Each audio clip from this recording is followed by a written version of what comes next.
Morning, I'm going to open the meeting of the Eastham zoning task force. This meeting will be recorded and broadcast over local channel 8 and through the town website at www.eastham-ma.gov. We have a quorum present. We are anticipating 2 more members to be joining us shortly.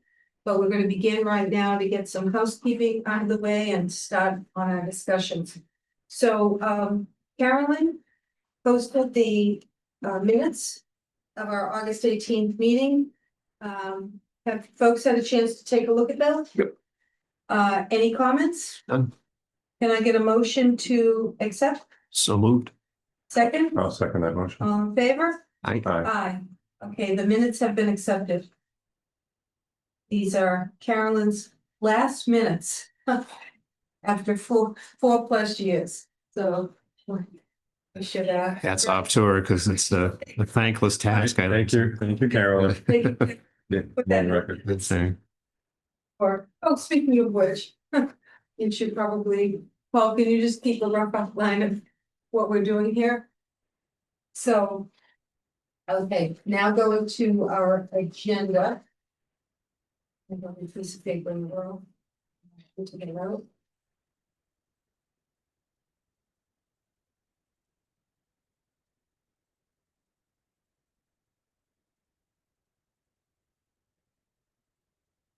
Oh,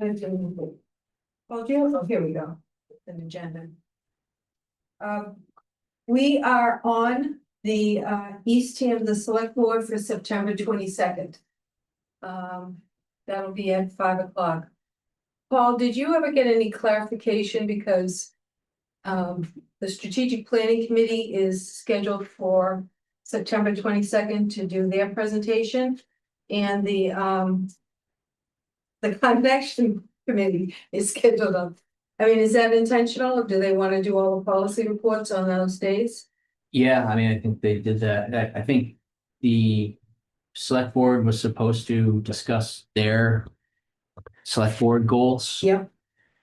But I know they skipped that. I think, they had a long meeting after all of the RTE discussion, so.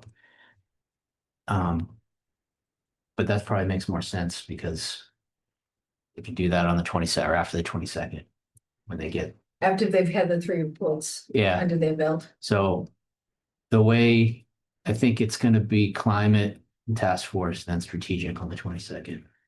Okay. And let them go. Okay. Well, it'll be a full briefing. Okay. So we have, Paul gave us an update based on our conversation. Let me just say, our goal today is to get comfortable with this list because we need to, and Paul has done a draft of just put it into a memo form that can go to the select board for the board package this Friday.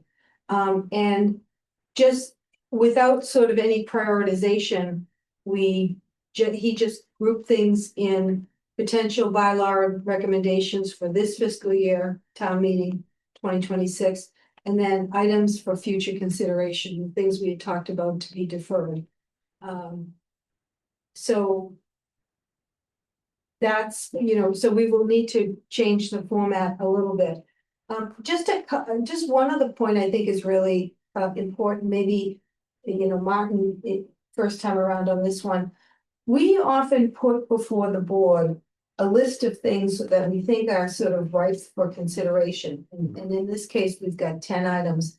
That does not mean, and we will tell the select board that all 10 items will be addressed, because we usually start, whether it's town council or finding out if we can get examples of best practices elsewhere or consultant advice, etc. Some of these things will flesh out. Some of the things we will either run out of time or we can't get enough good data to make a reasonable recommendation. So, and I anticipate, I don't believe between now and the first of the year that we will get all 10 of these items. One of the good things about going before the select board is hopefully we will get some feedback from them in terms of the things that they think are most critical, and that can help inform us. And it's, it's just a little organic right now. So with that set up, Paul, do you wanna, we've done this before. I guess if anyone has a question about whether we should defer some of these items now, or obviously if there's anything, if there's anything else that we haven't put on the list, we should discuss that as well. So what do you think, Paul? Do you wanna, I mean, we've gone over this list, so what's the best way to sort of review this right now? I think it's just discussion Okay, is there agreement on the top 10 that we've prioritized? Do we want to keep those, change them? The only thing that's different since the last time we met, with Mary and I met in between, was I did add a 10th for definitions. There are some miscellaneous definitions that need to be addressed that wasn't on my original list. Things like we need to revisit the restaurant definition. There's a loophole with take fast food restaurant. We had a definition. We kind of lost it when we were kind of tinkering with the takeout, but in section 6 of the bylaw, and I didn't catch this because we weren't dealing with section 6, but in section 6, it basically prohibits fast food restaurants as defined, but we lost the definition because so anyways, we need to adjust the definition or add back in a fast food restaurant definition so that it's consistent. That's just one of them. There's a handful of others that just need to get cleaned up. Some of them do relate to the site coverage issue, consistency between site coverage ratio and how that's defined, gross floor area, habitable space. There's like 4 or 5 different definitions, which just never gotten cleaned up, and how we measure these things when you're calculating the site coverage. So, and in some cases, some of the new language we put in and the intent is very clear. But it's one of those things that there's ambiguity because of an inconsistency between language embedded, in the middle of the zoning bylaw versus the definition. And it's just an opening for, a skillful lawyer to say there's an inconsistency and, get us into a legal argument that was not the intent. So Yeah. there's a bunch of those things. So I'm sort of viewing those definitional things as the kind of thing that Paul or Jackie, might work on and just come to us with, here are the 4, 5, 10, whatever definitions, this word to this word that, and we can do that in just one, that could be just a meeting just to cover that. I think most of them can be handled just some technical adjustments. The one that may need some discussion vetting is cleaning up the definitions amongst ADUs, guest houses, studios, boathouse. I just add that in the mix and then there's like a general accessory structure. So some of these have size limits to them, some don't. And depending on how a project comes together or an attorney frames this, it's like the default, you could call anything an accessory structure, which basically has no, so it's like, no, it's a guest house. Well, accessory structure or street. So anyways, that's one that might need to have some discussion about how we. And one of the elements that is in that discussion is that we don't have any guidance for containers that people put in. Oh, sheds, yeah. We don't have a We don't have a definition. definition for sheds. So folks are parking large containers and saying that's my shed. And there's no definition that says that's not your shed. I'm using it as a shed. So anyway, definitions would. I mean, again, some of these things, I don't know, do you wanna? I think there's a number of things here, but some of them are gonna take maybe much more time than we, I mean, the inclusionary zoning. Paul did a lot of work this summer with a consultant that the Cape Cod Commission has, who's evaluated our inclusionary zoning, so that could be just a meeting where we review the memorandum, maybe town council's involved, I don't know. And you can come in with a recommendation. I mean, that's an important one, but you've got a lot of legwork under your belt on that one. the more we looked at, for example, single family to multifamily conversion, that's the sort of the large historic home. Would there be a problem if it was 5 condos? I guess, Mary, I wouldn't restrict that. That's how we introduced it when we talked about it, but after reading through the Cape Cod Commission's, draft policy, that, the examples they're using are 2-bedroom, 3-bedroom houses. Just, even the regular 1,600 square foot Cape being converted into a 2-family, 1,600 square feet? Wow, minimum 400. 400, yep, okay, oh yeah, well, minimum for tiny houses, yeah. So anyway, I mean, there are some that are gonna be more controversial and we'll have to figure out how, again, if we can find good examples. The camper large boat storage issue, Oh, thank you very much for that from the ZBA. that's well, I mean, that's we can change who reviews it, but then the question is if it is, what's the criteria, Are there setbacks? Is there screening? Is there places you can or cannot be? Is there any size limitations? Number of boats. 20-foot boat is one thing, a 40-foot boat or a 50-foot boat could be another Do thing. we make considerations for people that are commercial fishermen? Well, then that gets into a larger zoning issue because you theoretically can't have the commercial activity in a residential zone depending on, No, he's not fishing on his property, but well, the idea that someone brings their boat home for winter to work on. I'm just trying to go with the tradition of. no, I know. I'm just wondering what trips, we're Yeah. gonna have a conversation today about signage and what trips. Is that a supported commercial Yeah, activity? oh, yeah, it's a good I discussion. mean, no. Like in me, it's like I'd be more sympathetic to somebody who's like, that's my lobster boat. I bring it home every October and it sits in my yard for 4 months versus somebody with a 60-foot sailboat. That's Yeah, a leisurely, that's a recreational boat. And they don't want to, pay to store it somewhere, or they're not even here because they're not full-time residents. That's actually. Anyway, so I mean, I think both, fencing and camper storage, when you really get into. Sort of, it's gonna fall into the bucket like legacy trees when you start talking about. What people can or cannot do with their landscaping. We're just gonna have to, we're gonna see how far we can get with some of those, but. I don't know, what else?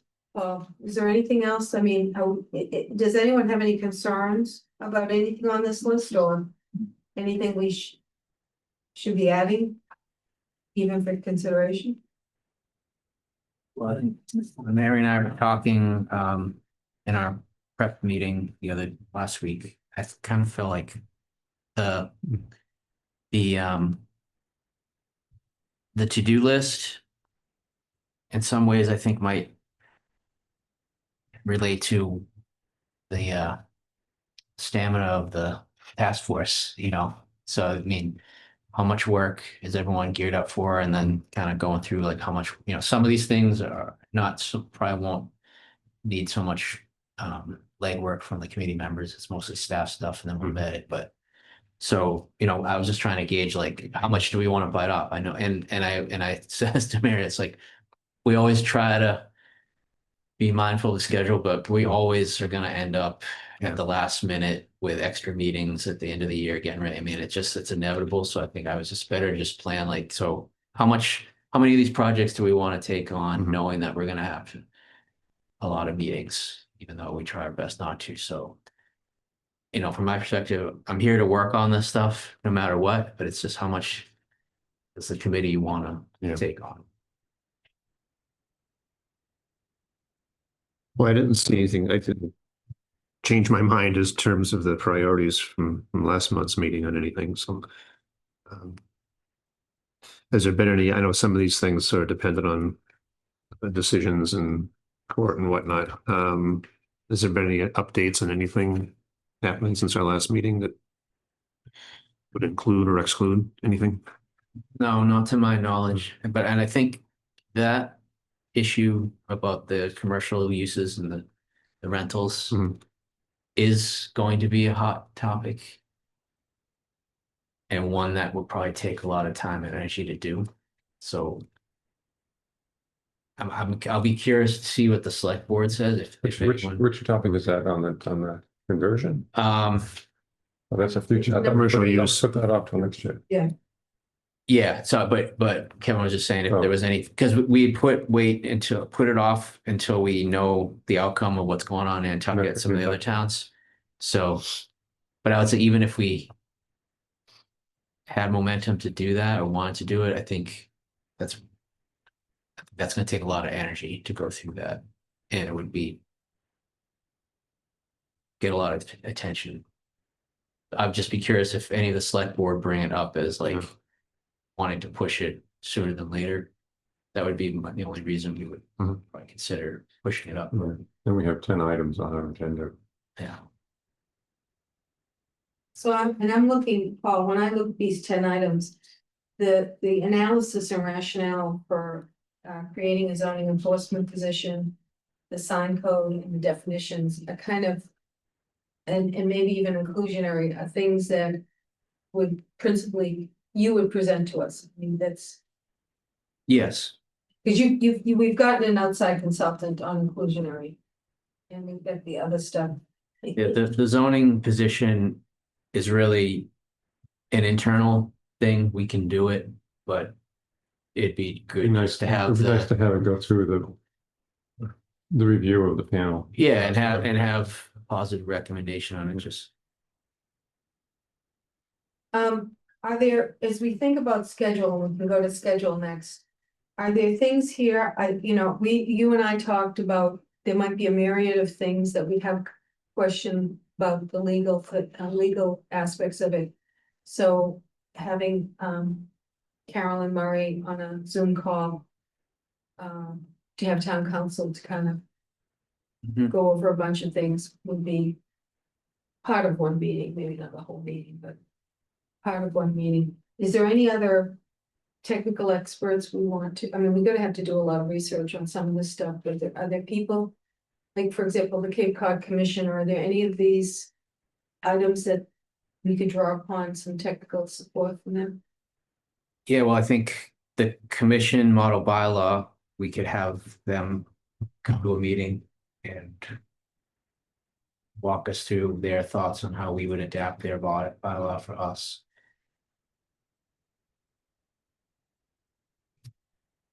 And their model bylaw, is that for districts like EE, just so you know, is that sort of where DCPC ends and goes down to just past CJ's and 7-Eleven? Well, it's just basically here from town hall down to CJ's and 7-Eleven, Buddha Bob's, post office. It's just this little note around town hall.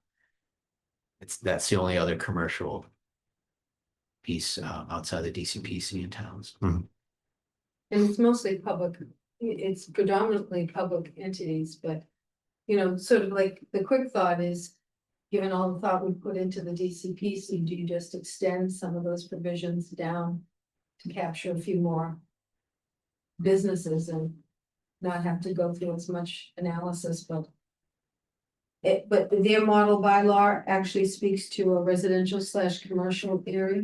Well, that's what District E, District E is limited commercial/residential. Their model bylaw is set up that you could incorporate it into a purely residential district or a mixed district. So I think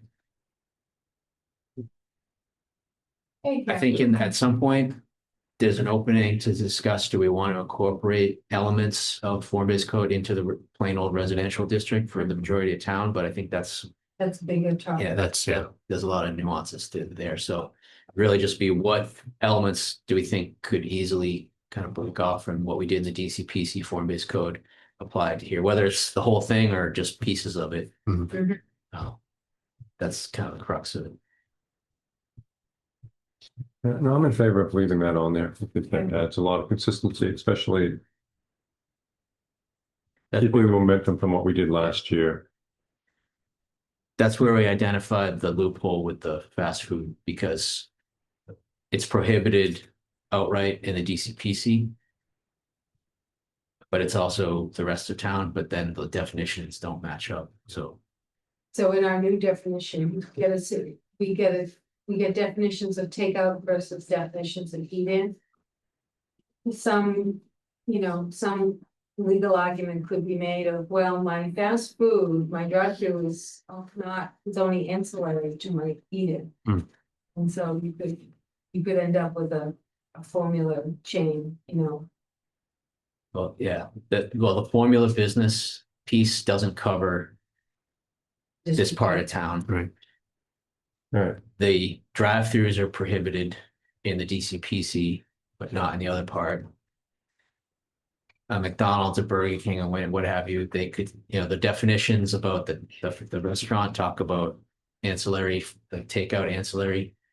But you can eat in any of those types of restaurants they have eat in. So if they decided to not do the drive-through and so it's just something we should look at for consistency. I think there's a lot of loopholes. Which number do you want? Yeah. I'll just mean like, this one. yes, but which number? oh, we're jumping around. We've talked about a whole bunch of things. We're all confused. So, I think one of the things, just to recap, we're on for September 22nd with the select board. Notably, both the strategic plan and the climate action plan are gonna also be discussed that day. So it's gonna be lots of policy, and then following that, the select board will make their goals, so it probably will be good for us to get good stuff. We've got to send a memo by Friday, which is just taking these and breaking them into the 10 things we think we'll consider and versus the ones that we have to defer and et cetera. I asked the question of, is there anything on the consideration list that should be taken off or added? So far, everyone's comfortable with the list. The last point two last points, Paul made a point. We have 10 items. It's probably completely unreasonable that we will get the 10 items done, and I will let the select board know that, we work through issues, but we have to figure out, do we have enough information, et cetera, to make a recommendation. So we're going to do that. And then, the next thing we're going to go to is our schedule, and our ability to do a lot of this work is going to be how much we sort of want to put our heads down and work this fall. So I want to, maybe if no one else has a question on the list, I know I ran through that quickly. Yeah, no, thank you for catching up. I apologize for being. It's just a minor point, but I think I might rephrase number 6 to say like appoint the zoning officer position. Right. I don't. It's not a new position. Yeah, I mean, it could be, but it doesn't have to be. I don't want to get the wrong, I don't want to be misconstrued that we need to create new positions, whatever, but. Yeah, okay. Although, do we need a new position? I mean, that's what, for this committee, at least that's a question of whether we should be recommending that. Well, I mean, It's not our purview to decide that, but we've always talked about the resources that it takes for staff to not only do this work, but what we created when we created the other things that we've done. well, what we don't have right now is we don't have an enforcement activity, proactive enforcement activity, because the building commissioner, or at least the former building commissioner, it wasn't his thing, but also, he made a strenuous argument that doing my basic work is, consumes in terms of building inspections, whatever. So the notion that someone is, and so what we have situation now is if someone clear cuts a lot, or someone puts up a fence, or someone does something that's an encroachment or a violation, it creates a situation where they complain to town. And then Paul has to do an investigation and sort of try to manage things. I mean, my big thing is, without enforcement, you're creating a political dynamic that the enforcement of the laws has to be, one neighbor has to file a complaint against another neighbor, and you're creating conflict within neighborhoods when the town should be, enforcing these things. Oh, what's your, I appreciate what you're saying. What is your take too? No, I agree that town should do proactive enforcement. It's just a matter of capacity. In fairness, our new building commissioner in Basil is um, much more willing to do the enforcement, but it's still gonna come down to he's still only one guy and he's gotta prioritize. So that's why I want to create the capacity for some of this work to be delegated. At this point, I would assume, I would plan that it would be myself and Jackie doing that, and then kind of first step, and then see how that works, and then, Okay. But it would be really for non-building code, non-safety things, so Yes, the clear cutting, maybe the shed, setback issues, things Shed. like that. And fences. yeah, and there's another part to that. So there's the active, and partly why we're at this point is because we haven't had someone who can do the proactive outreach and education beforehand. So people know these are on, but the other thing is, unless you do some proactive enforcement, it's tough to call out the one person that gets caught, Right. So if if we're sending out letters on a regular basis, FYIs, updates, and we are doing kind of blank, not just singling out people who happen to Right. get caught. I mean, it makes it more justifiable when we, if and when we have to go to court and all this stuff, we're not just saying, so there's a lot of reasons why it's to do that. And I agree, where the staff and the building commissioner, the staff agree, like, yes, this is a zoning violation. In my mind, we should do the zone, we should take care of it. Sometimes there's a disagreement. A neighbor may complain. We say, well, it's unfortunate, but there is no zoning issue. Right. So that, you gotta, but the ones where it's like, yeah, we all agree. It's like, why do we put it on the neighbor to do all this stuff where it's like, But How I does was it- I'm sorry, go gonna ahead. say, to your point too, though, about proactive education. The trees is a good example of that, or if we do fences would be a good example, the clear cutting, those kinds of things. That people don't think about necessarily as part of the zoning.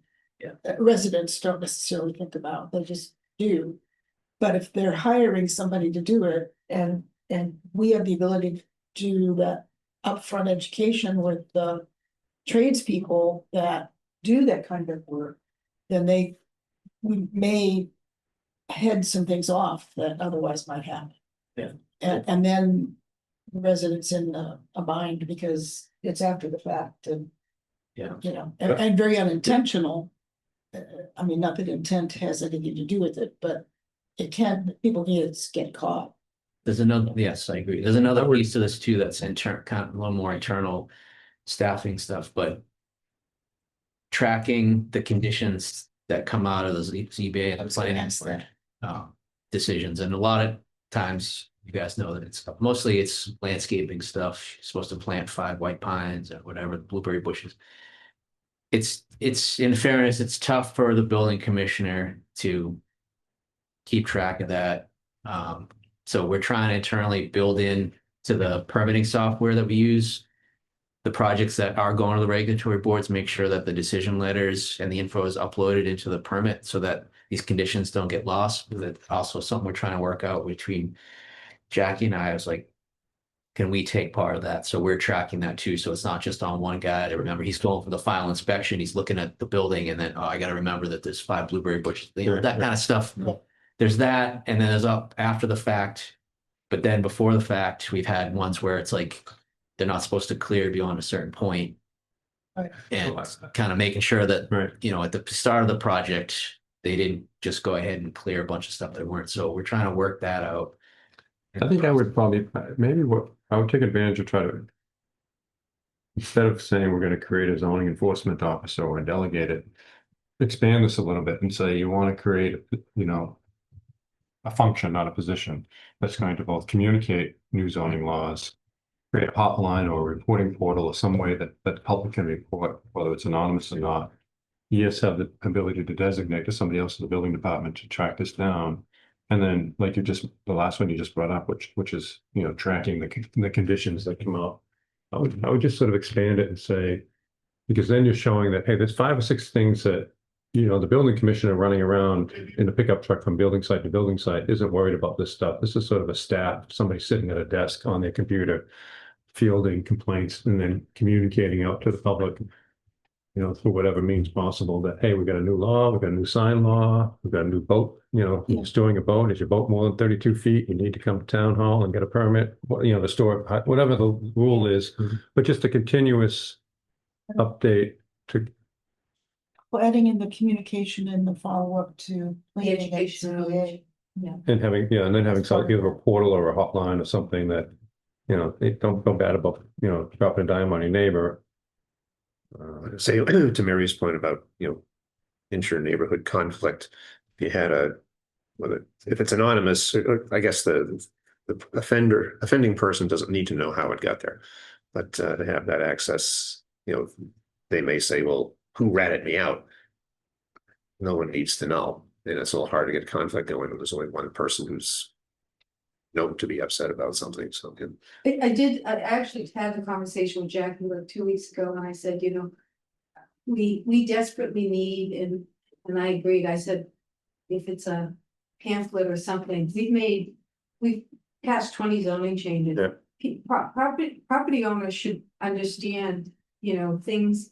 I mean, we should just have we should have something very simple, which is a one-liner that describes the change and has a link to the zoning code, but, you know, I think we should educate the public, and you know, I just said, you know, I've worked on that, and I've mentioned it to Paul, just, I think we need a communication. I also want to just, And it's not just residents, it's also the commercial. the tradespeople, Because the residents aren't cutting down, you know, Yeah. 18-inch diameter trees. well, I think there's two other issues here. One is, Paul, help me understand, under the state building code law, the building commissioner has statutory authorities. And isn't it a situation that in order to, and in code enforcement obviously is one of their statutory authorities, and I thought there was a legal reason for having a formal designation if someone was going to do something else.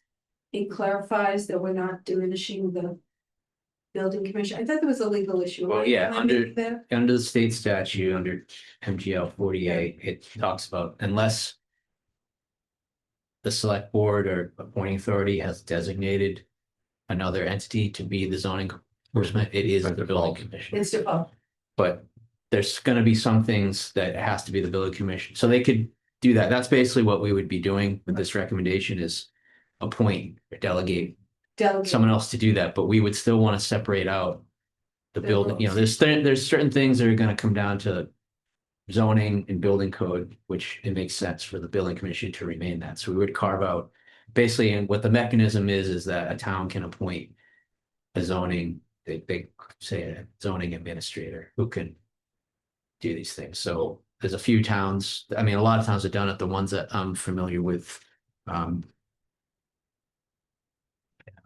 Newburyport, Situate, a few other towns have them, and I've been talking to them about how they structure there, but you know, Newburyport, there's one person who works in the permitting office, but she handles the request for enforcement, she does the investigation, she issues the letters, it just. So, That makes a lot of simple stuff, like Jackie's not gonna go out there and say, oh, that's not the proper carrying beam for this, you know, for this shed you're building, as opposed to, yeah, that fence is only, is not, is 9, well, the fence is 9 feet high, it's only supposed to be 4 feet high. I mean, things like, The not to pick on Jackie, but any admin. yeah, and the dynamic we have here is that just the way things are structured, you know, Jackie and I are closer to the Yeah. bylaw than the building commissioners anyways. We're working with you Yeah. all. We're at the ZBA planning board. We're doing. So we just, there's a familiarity there that we're Right, working with the right. bylaw much more closely. And we end up being the middle person anyways, but we don't have technically the authority to do the enforcement. We end up writing the letter and making sure that the building commissioner agrees with it and all that stuff, but goes out under his signature. But it's just a lot of, a workaround. yeah, and it just like cuts through. Okay. It's just a lot of effort to like do that piece where it's just, Well, it could streamline it. And it's somewhat analogous, I think, to health and safety is the Department of Health and the building commissioner doesn't make decisions and doesn't go and inspect for health and safety issues that are the purview of the health department and under the health code. Yeah. So I think division of labor Mhm. it topically is appropriate. Yeah. I think it makes sense, like, so And I would add in communication and We've- follow up to planning and CBA. Yeah, we've put a lot of new bylaws on the books last few years and revamped them, so this is the logical next thing is what's the point of doing all the stuff if we're not doing the education and the monitoring and enforcement, so. and not to belabor this, I think the last thing I would just say, this is, if a position like this. Or the function was created. I also think that there needs to be some clarity and not in terms of you, but in terms of the expectations of the town. In terms of when someone is, what's the policy about when there's a violation? You know, you're very good at trying to negotiate, to kind of get people together, but at what point do fines get triggered? At what point does lawsuits get, I mean, we don't have clarity, and, you know, I noticed some other boards, like the Conservation Commission. Issues fines, issues stop orders, and seems to go, you know, have there seems to be a much clearer, or at least a pattern of more aggressive enforcement. And I'm not even suggesting how our enforcement should be, I just think there should be internally, you know, your understanding of, you know, it shouldn't be an expectation of when you make a recommendation, okay, there was a call, there was a meeting, there was a certified letter, there's a this. When does the daily fine come in? When does the court situation? I mean, I think those are internal policy issues that need to be. Yeah, but actually a good point for input from this group though would be, you know, at what point after there's no compliance, no effort to comply, is it just purely internal that we go to issuing fines, or does it then go to the ZBA, or, you know, should it go to a board to then say kind of like get one last vetting? Because that's kind of how the conservation work. Yeah, no, it does. So- It's a public hearing. Does it go to a public hearing? Because then it kind of says, okay, it's been internal, we've streamlined it to try to get this, but at some point we're at impasse. Does it then just go, it's like it's kind of like one last effort to get this out for the applicant or the owner, but also kind of for staff support is like, now it's gone to a board, and even the board is saying, start the fines or whatever. I mean, if you don't have that kind of procedure, if a person who's being accused of something wants to fight it, brings their attorney to do it, they're going to look to that and say, well, what are your procedures? Who made the decision? Was this discussed with anybody else? Blah, blah, blah, blah, blah. And the thing starts to fall apart. So if you have a set of procedures there, whether it's a public hearing or whatever, that helps to backstop that. Which would go hand in hand with the So, appointment of somebody to do this. The first, after someone's appointed, the next thing is, what are you gonna do, procedures? Yeah.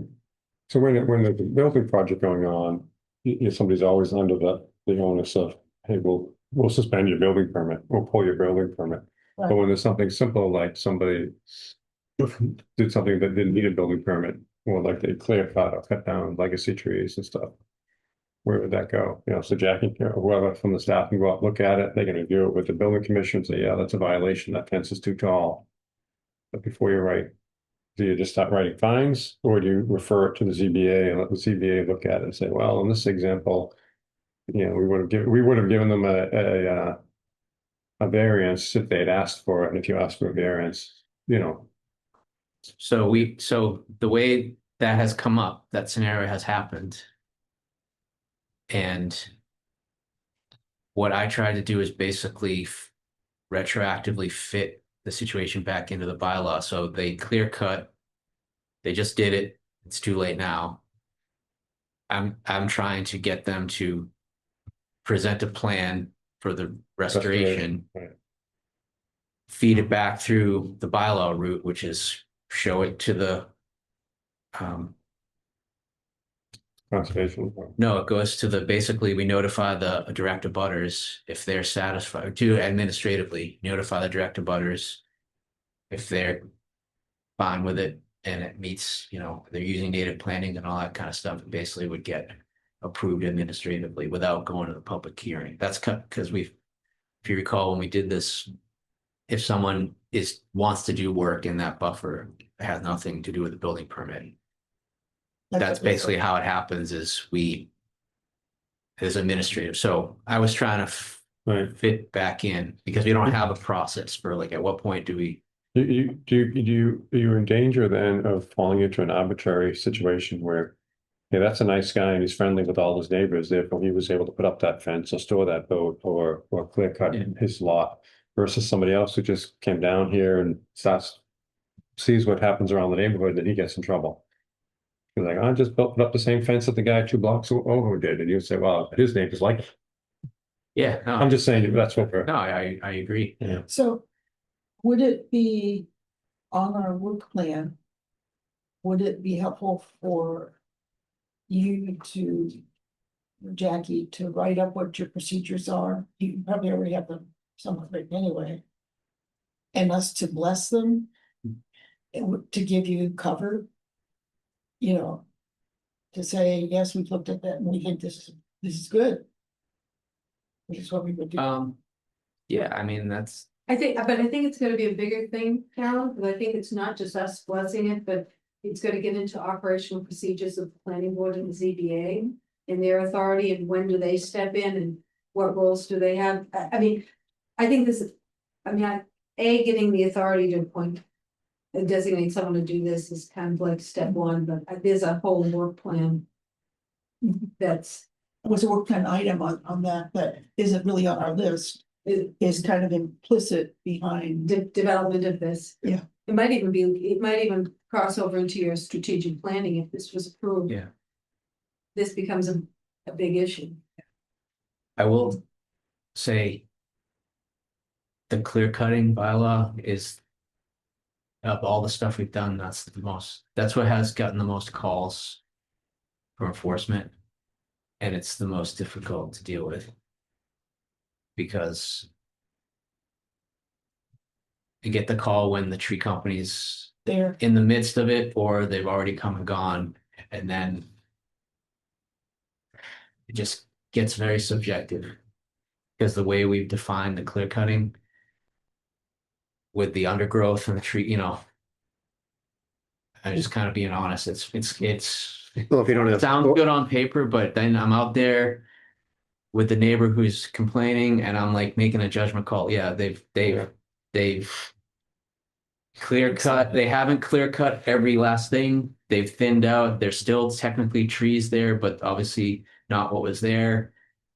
They've done they used a graveling machine and cleared out the underbrush, but yeah, there's technically some, it's not like flat, nothing. So then you're kind of like, well, Well, you don't have it's not, it's never. before and after pictures. You get out there, all you get is an after picture. Right, but and you can tell it's a fresh stump, but it's never been there's the exact, like, it's never been just the whole thing is completely bare down to dirt and there's nothing there. It's always, there's some saplings, there's some bits and pieces selective of the undergrowth. Right. And it's like, but they've clearly done work and it's just been very difficult.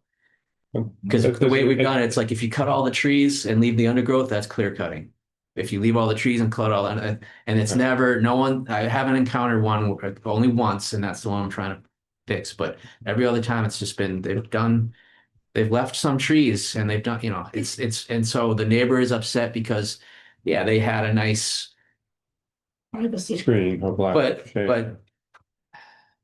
and now it's done anyway. So it's just to be honest, it's very difficult to how to handle that. And then you're chasing after the fact about the owner didn't know anything about it. He hired the tree company, it's just been very difficult. Can you find the tree companies? Can we make it, Sorry? can we find the tree? I mean, could you have a rule that says if you're gonna clear a lot, you have to get a permit and it has to be reviewed and do tree companies get penalties? I mean, tree companies are gonna do this 7 days a week until someone's gonna charge them for.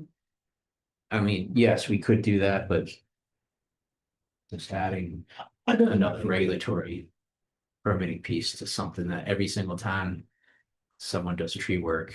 I mean, Yeah, that's gotta after be- storms, when we have these winter storms and But I think educating the tree companies.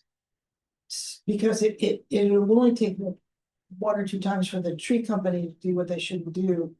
And the homeowner has to pay a fine. The homeowner's gonna come back to you, you should have told me. Until there's some enforcement, I don't think behavior's gonna change anyway. Yeah. But that's where the education up front. To the, Okay, yeah, okay, well, we all think that it needs to be a We're all in position agreement. or it needs to be a function, but we don't, Yeah. that there's a lot of work to do. check. All right. I want to wait for Kevin to come back to do schedule. Any last questions here? We'll have a conversation about our schedule. a quick question while we're on the agenda, what do we feel the top three effort generating out of the 10? What are the three that are going to take the most time?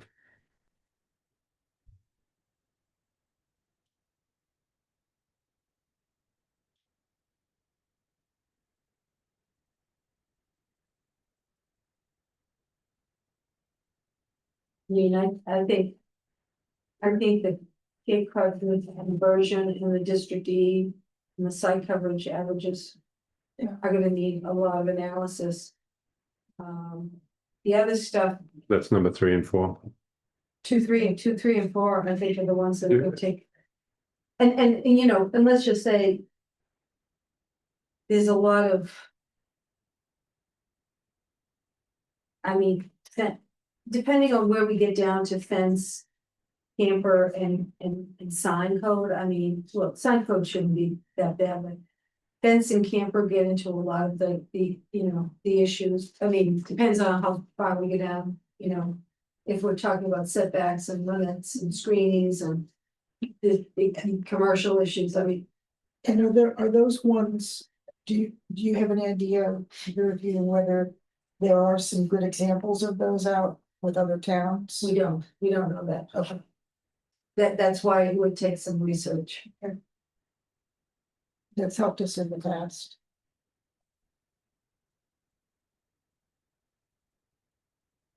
They're also the ones that are most likely to create a lot of consternation.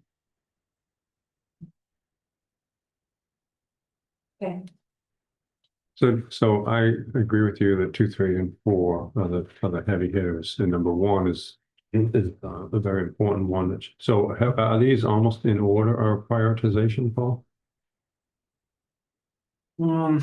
Like we could say that, you know, as far as, hey, here's what we're gonna work on in the order that we're gonna work on. we don't actually tell them we don't give them our priorities till they. Give us some feedback. Give them something, and they Yeah, also. that's right, too. It's them up to them to set the priorities. Them, but also. I want to give us a little wiggle room, because there's just stuff that. Oh, yeah, yeah. can't- Once you start reading, you'll be like, whoa, wait a minute, this is way too complex. They may not know the full extent of the work we have to go through for certain items, and they may insist on it, but it's like. You have to lop off 3 others if you really want that, you know. They gave us short-term rentals in January of 1 year, you know, they gave us a whole other topic, which. Changed life a little bit. Can we move to schedule a little Yeah. bit? Hmm. So when I start looking at this, I asked, Paul, I said, you know, it's really important for us to start working backwards, because I feel like after February 1, we get into these legal things that have to be ticked off. And usually, we're at the select board. I was gonna say, we go to the end of January, but really it's been usually the beginning of February that we've been at the select board. With a report and recommendations. But that necessitates. That we have a number of meetings, and so. We've got a draft here that suggests that we would meet every other week in October, November, and December to try to hammer out these things. So we can talk about that workload, was, that's really totally up to us. And, you know, again, I think timing seems to, yeah, I'm just realizing Pat, you know, last week. and said she got a schedule conflict with her employer. But she's, that's why she's not here. But, and her part-time job ends in, October, mid-October, so she will be back. So I guess the question is, 2 meetings a month, October, November, December, how do people feel about that? It's fine. We do try to do them in the mornings, that would be more palatable. I just may have some dates, might have to zoom in, but I hope that works. Okay. What's the best way to do we want to even tentatively, people have schedules with them that we could tentatively open? Yeah. Kevin won't be with us for now, the October meeting. Schedule the second one to be 18th, so he only misses one. Okay.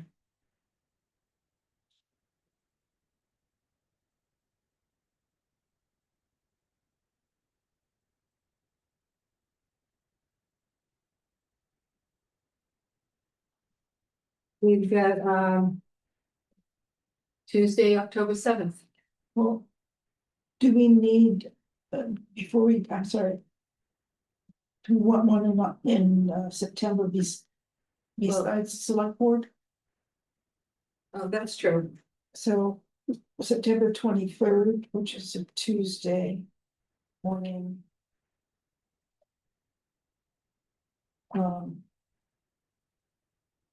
Would be after we meet with the select board. It would be after the select board. What time is the select board meetings? They start at 5:30. 5:30, thanks. It's gonna be a long one. I have to bring in pizza. The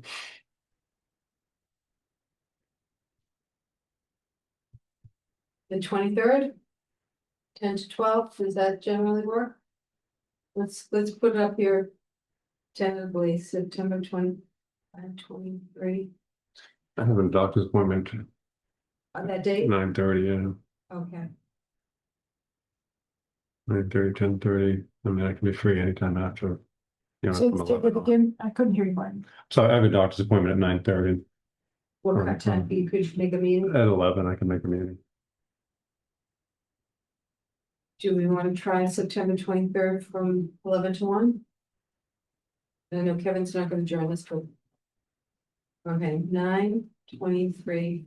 Paul, you're Mhm. not here for me, so. No, that's fine. Sunny, okay, then, 2 weeks would be the 7th.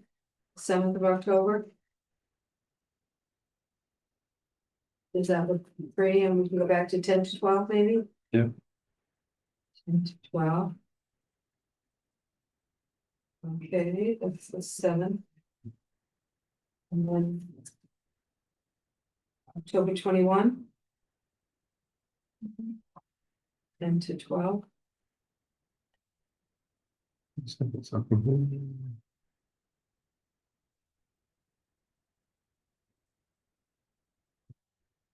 I'll be back into November.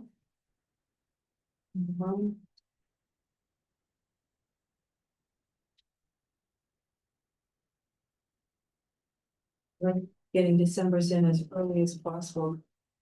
So November I thought you were on November. Excuse me, November 4th. 4th. That's election day. Yeah. We have town elections on that day. Yeah, Yeah, so which makes the location bad. Does it make the time bad? Could we be at the library? Yeah. Or tell me if. if we can find, yeah, we won't be able to meet here, but we can meet. Should we do the 5th instead? Right, and on 10/21, at what time we're doing 10, 10 to 12? 12, it was just Default, going to yeah. default back to 10 to Thanks. 12. So 11/4, I mean, Switch to election days doesn't, what do you think? It doesn't matter to me. Is Tuesday a better day for people or? I don't care Tuesday or Wednesday. Wednesdays, I'm normally busy on Wednesdays. You're normally busy? So why don't we stay Tuesday and 10 to 12 will library? Yeah, wherever we get a room. Okay, so then, a second meeting would then be the 18th.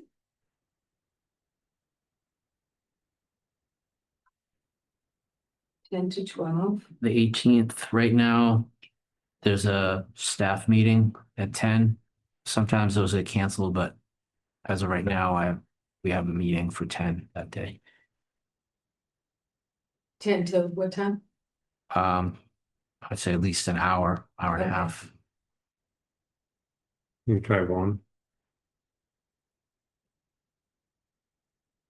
Do you want to do an early afternoon meeting, like 1 to 3? I mean, the rest of the day is fine for me. You can do 1 to 3 that day, It's the 18th. okay? Then that's Thanksgiving. And then then actually we're in the first week of December. So then we're on Tuesday, December 2nd. 10 to 12. And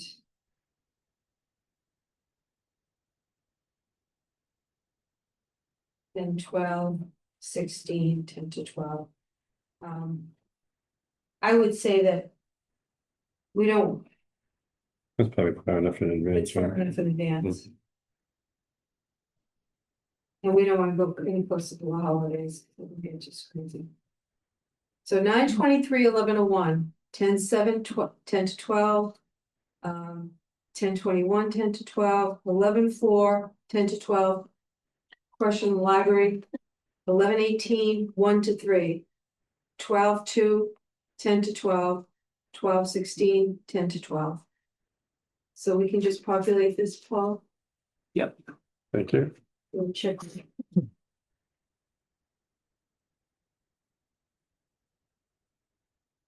Okay, so, in terms of. So just Go ahead. what I can do is I can see what availability is for town council and the folks at the commission. Oh, We can try to just fit in Fit them in. when they can come to those meetings. That's a good idea. Yeah, And then we could set our agenda based on who's coming to the meeting. Yeah, at least some of the topics we know we'll have to deal with on dates, but yeah. And some of these other things, if you're reaching out to the commission to talk to them about some like technical support or advice that they could bring in. Some of the other things that we not sure we're gonna get to, but like. Fence regulations, campers and RVs. If you can query them to find out if anyone on the Cape has tackled those issues.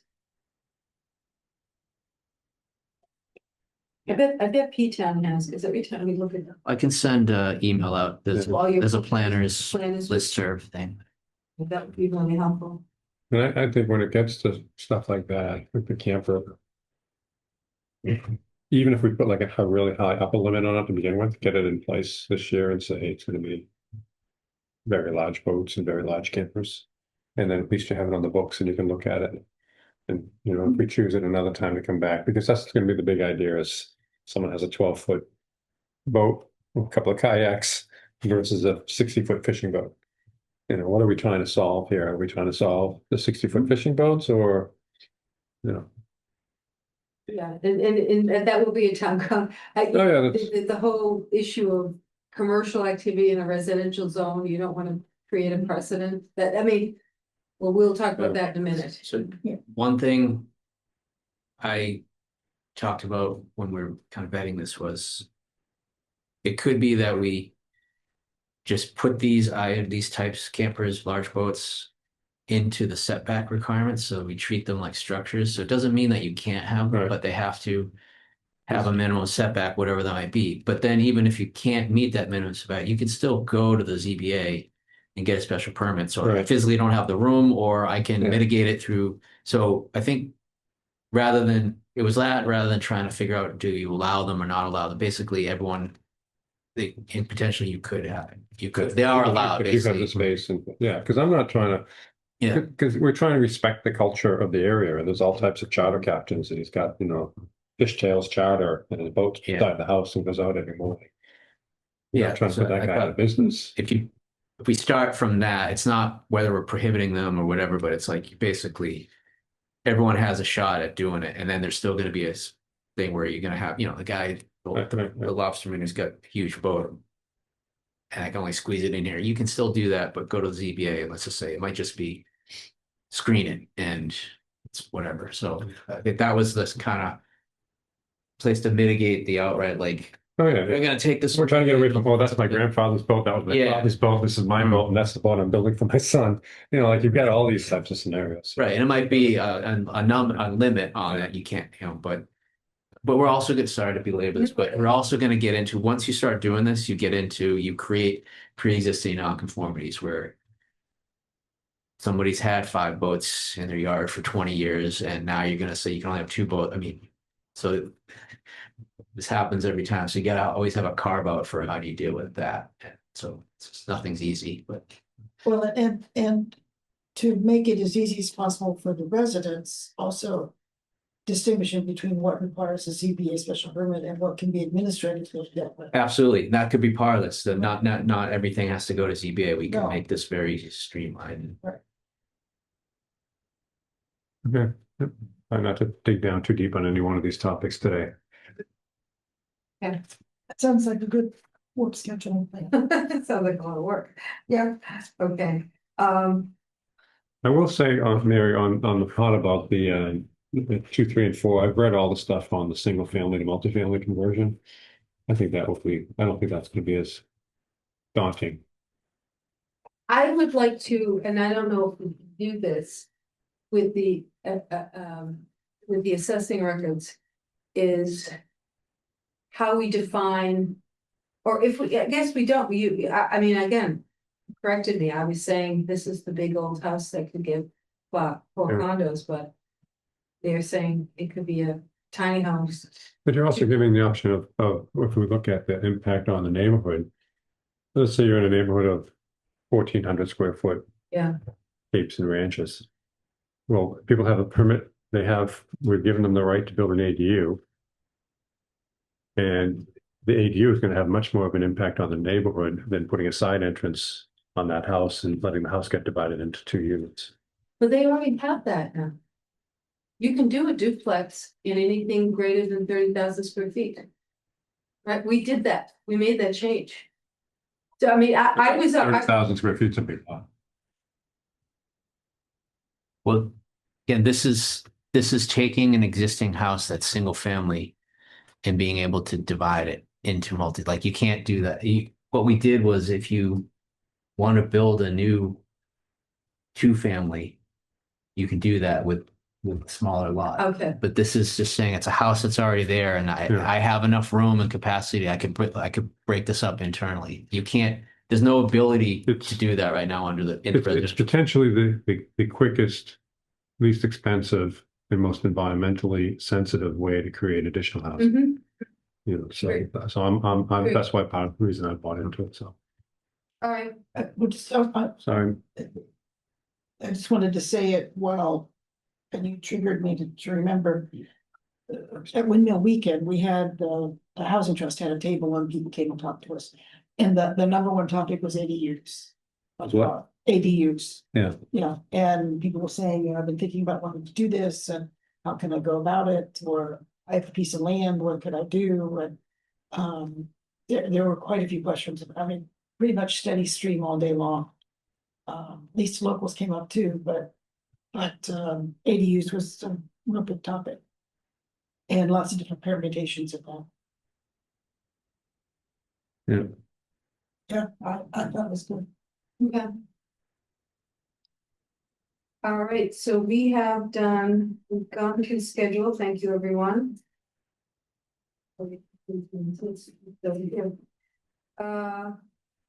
I've gotten feedback from all of you, I need to circulate to the select board, Tom McNallis's, candidacy. Pat raised a number of other names to me, again, they were all in the environmental space, so we're still sort of trying to look and see. Builder architect slash. Well, or interesting skill set,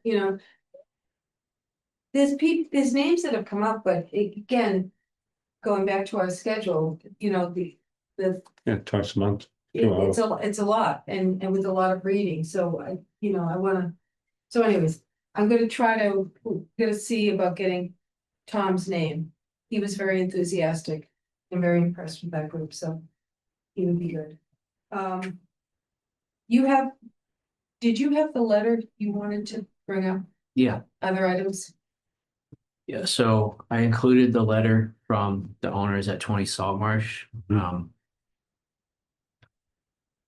I won't go into this.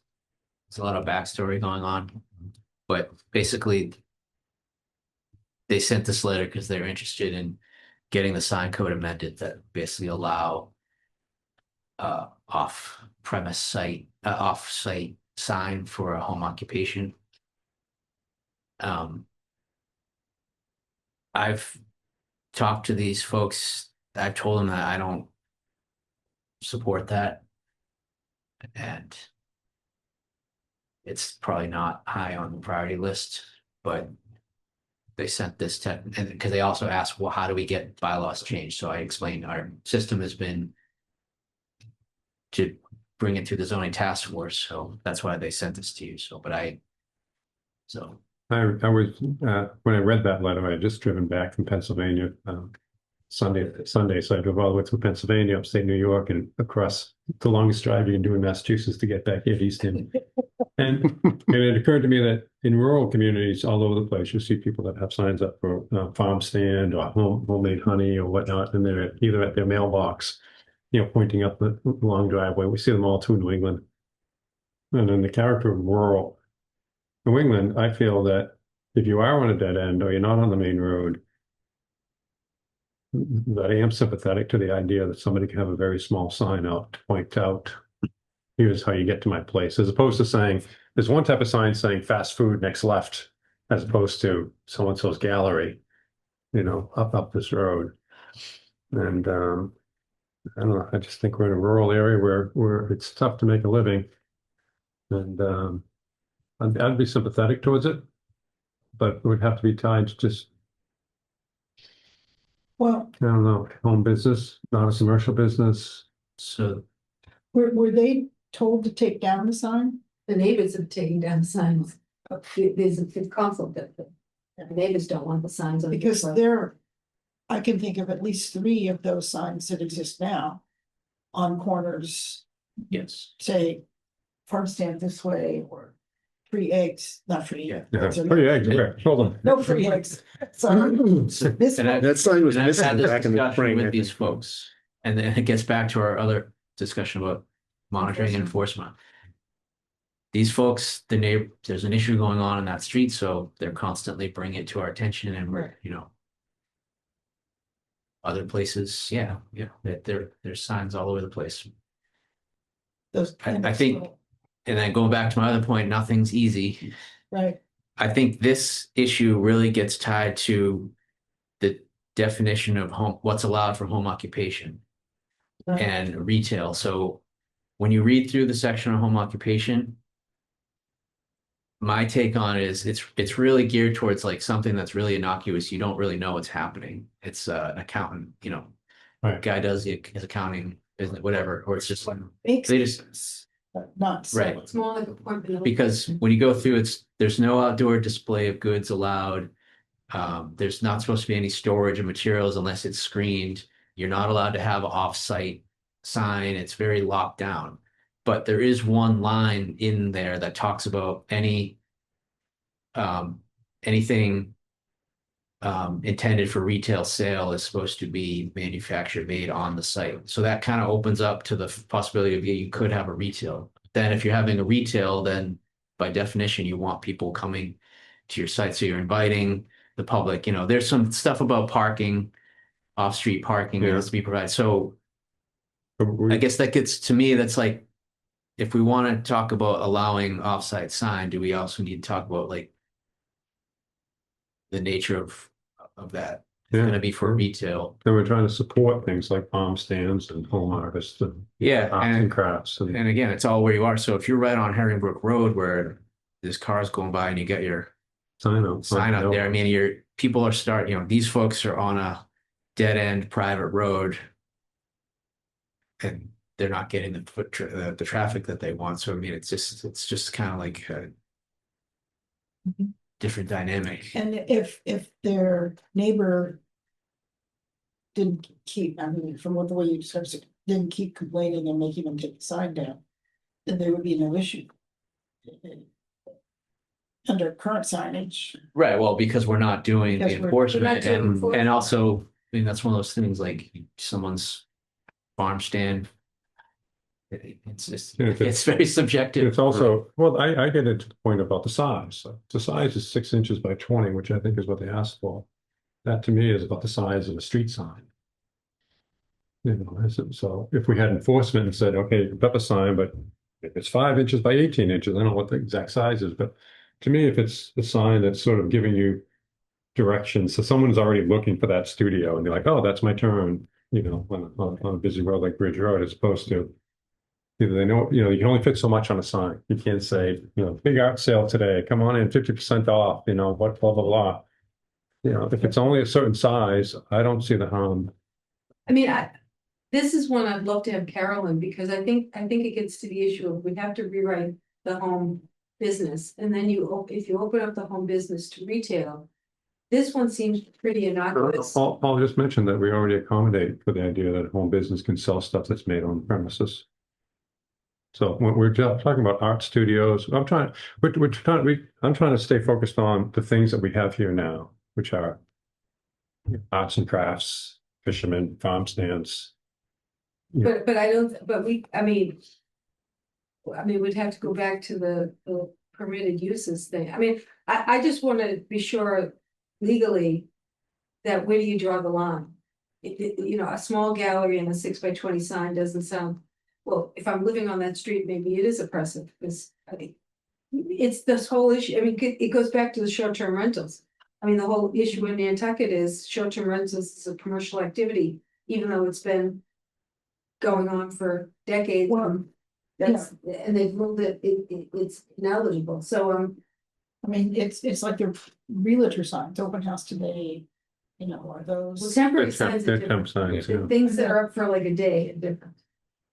Have different Yeah, regulations. I mean, when you go through a home occupation, it's supposed to be carried on in the house or an accessory structure by a family member. You can only have one non-family member employee.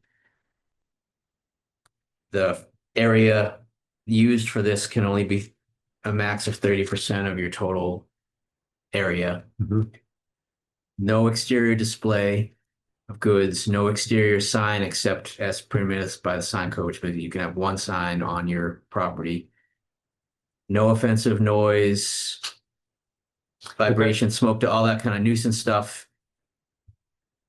All parking shall be off-street, limited to 2 vehicles. Any merchandise offered for retail must be manufactured or assembled on the premises. Anything to do with food preparation has to go to needs a special permit. And so, it does contemplate that you can have retail, but the rest of it is so locked down that you can't have it, you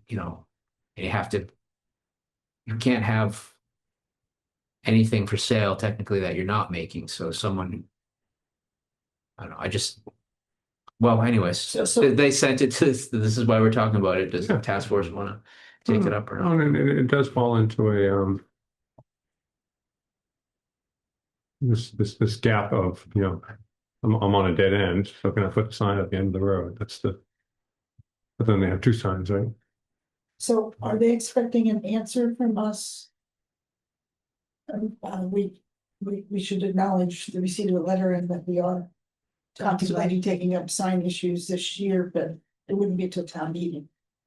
Yeah, so I'll just to recap, just so everyone else. So there's basically 2 ways for someone to do this. They could route this through our process, or they can do it on their own. They can get a citizen's petition. They have to have, it's 20 or so minimum signatures, and they basically do it themselves. And if they get enough signatures certified, they basically can get this on the warrant on their own, but it's not going to go through the planning board or this group. So It seems like, if they were determined to do it, they Can they get could a do it. special permit for it? Like just go to ZBA and say, here's my special situation. No, because the sign code, because this section says you can only have one sign, so there's no, what does it say about the sign? you're only allowed One side on your property. ones. The sign code doesn't allow for an off-site sign for a home occupation. Okay. Yeah, but then technically, if you're gonna go, if we look at all these signs, I'm sure most of them, a lot of them are probably right up the road, which is gonna be the public's way. Yeah, it's too That's bad. attached on top of your. Yeah, so I mean, Right, your mailbox is on the public way. You know, this, I guess, you start to broaden the gaze beyond this one thing. These signs are all over the place. So do we want to just basically legitimize these signs? Well, I mean, so, they're happening anyway, so we either gotta start enforcing them and telling people you gotta get rid of them, or we just get it under control in a way that is innocuous, you know. Well, very enforceable to say, here is the sign, you know, for home business, the sign can't be bigger than this. And Yeah. but I think is it fair to say that our task force is contemplating reviewing the sign bylaw for the town meeting, and we're proposing that to the select board. So they know it, that, Well, we are, but given our list. Yeah, I mean, we are, but I mean, I I can't guarantee can't that. guarantee it, yeah, that would be the one thing, I'm But concerned about the work plan. But I think making them helping them to understand that we also agree it's an issue that needs to be addressed. And we're hoping it'll be part of our work plan this year. They don't know yet. Yeah. I think that's appropriate. I would hate to send them down the path of a citizens petition when it's something that we're contemplating taking up. Because it is a more complicated topic than just their one sign. I agree, we need to send them a letter, but if we wait until after the 22nd, we'll know better by the select board whether they feel it's priority enough for us to even address it. That's true. That's all. we could add to the number 9, the sign code. And when we talk about feather signs and recurring promotions, et cetera, we could add home business. A lot of the sign issues we're having right now are related to enforcement. There is a sign code, we haven't been enforcing it, Yeah. it's back to. It's partly that too. I just, you know. This is what happens when you do enforce it. This is, you know, this is, I mean, this is one of those things where, given the Nantucket case about the distinction between commercial and residential. I really want to have some early guidance from town council in terms of what we're opening up. And I mean, even Mark, not, you know, this is a larger debate, but I mean, I look at a town, last time we did the land use assessment, 85% of our town was less than 30,000 square feet, and the majority was 20 to 10. I think we're hard pressed to say these neighborhoods are rural in that respect. I mean, we have a lot of green space, and I know we're. Mary, that. I disagree with that in the fact that we've got more houses than people in this town. And that an awful lot of those houses are empty, they're cottages, and when you take, you know, hundreds and hundreds of cottages that aren't full. And there's one guy at the end of the road who's a fisherman, it feels rural to him. No, it's population is different. I'm just saying in terms of land use. But population is who we are. When we describe the community, we're describing the people and what they do, the full-time people. And I'm going to defend the rural nature of the town because it's there, you know. It's there in population, but if you think about. It's there in practices, it's there in what the people do for a living. Land use, but if we treat a suburban layout like a rural community, I think that is, I mean, I'm just looking at land. I know, I'm use just. It depends on the time of year, to be honest, because I Yeah. think that Right. during the, post Labor Day time, there is a rural feeling that gets really rural come January. We're But very, come May, that picks up and it's suburban Yeah. during the warmer months. So it has two faces to it. it does, you're right, It's right. We're in a it very, comes very something unique type that of situation answers where both both arguments can work. But we have, I think it's 5,800 homes and 5,700 people. Plus or minus every day. Yeah. And when you drive around, you see people that are commercial fishermen and commercial shell fishermen. They have different requirements than a retired person like most of us.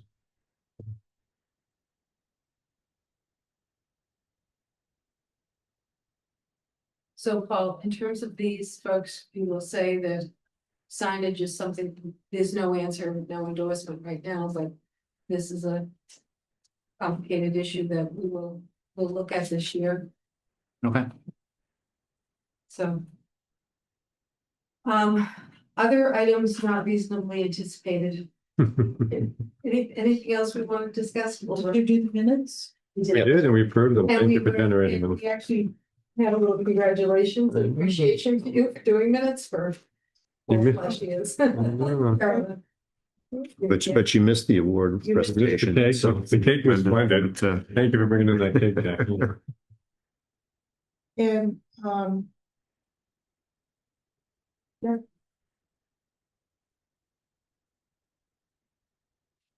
So, aside on the 23rd, aside from debriefing, Paul, can we get into an issue? Can we plan on an issue? I know you and I can sort of meet. and Yeah. Put out the issues, but I think whether we do the, I mean, inclusionary might be an interesting issue because you've already got Mhm. the memorandum from that consultant on that one and.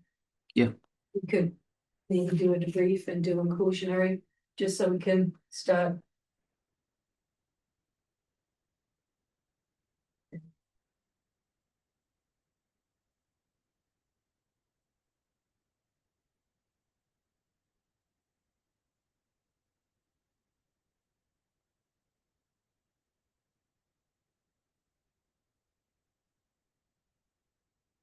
And Kevin, I'm assuming we're not gonna see you till the meeting of the 21st. And you're not dialing in Italy, We all got the time zone issue to deal with this, yeah. so, Oh, sorry? Yeah. Yeah, next Wednesday. so maybe you could, I mean, we can do one or two things, we can, when we meet on the 21st, if you wanna meet a half hour early or something. and Just to get schedule- brought up to date. I'll make a note here, I'll be Yeah. here at 9:30 if you wanna. I'll try to review everything we went over. Okay. And just brief you. Which meeting was that, Mary? 10:21. 10:21 is when he'll be back, Oh, not- he's gonna miss two Yeah, yeah, yeah, meetings, yeah. so I'll try to debrief him on 10:21. Oh, I appreciate that because I'll be Okay. You'll be. 2 meetings behind. Could be trying to shake that Italian accent. See, you see, you bring us some Italian goodies. what I can't consume there, I'll have to finish my. Well, it was funny, my wife and I were talking about, she hates to have too much luggage. And where we have the advantage of staying at different villas for like roughly a week at a time, we'll have laundry access, so. Pack for a week and just recycle through the month, you can, Yeah. instead of packing 30 days worth of outfit. So she was saying, well, if we pack it well, we'd get it into one suitcase. No, You're allowed for no additional charge, one suitcase per person on the plane. And if you don't have to pack it in, Yeah. Don't it's spend- much easier to pack and you leave room for bringing stuff back. I get so many people want me to bring back olive oil Oh, no, don't. because I can't find good olive oil in the stores anymore. Like, nah, don't go there. Shoes and belts and things that are made in Italy. And I'm, Yeah, so Yeah. jewelry, that jewelry. Bring your. I mean, there's already a discussion going back and forth. Well, you don't have to pack that. You can buy it there. I mean, we're starting in Milan, so. You bring all your old underwear. My wife- you put away on the way. My wife's saying, well, every time you see Rick Steves over there, he always has these scarves on. That's how all the guys over there dress as scarves. So wait till you get over there and buy a scarf. Like, I gotta have room in the suitcase, so we're going to 2. And you never know what little trinkets you buy when you're over there, so leave space. All I your think that t-shirts. it's. Yes. Okay, good, I need to adjourn. move to adjourn, second, Second. all in favor, aye. Aye. Thank you, everyone, see you, see some of you on the 22nd. All those. On the 23rd.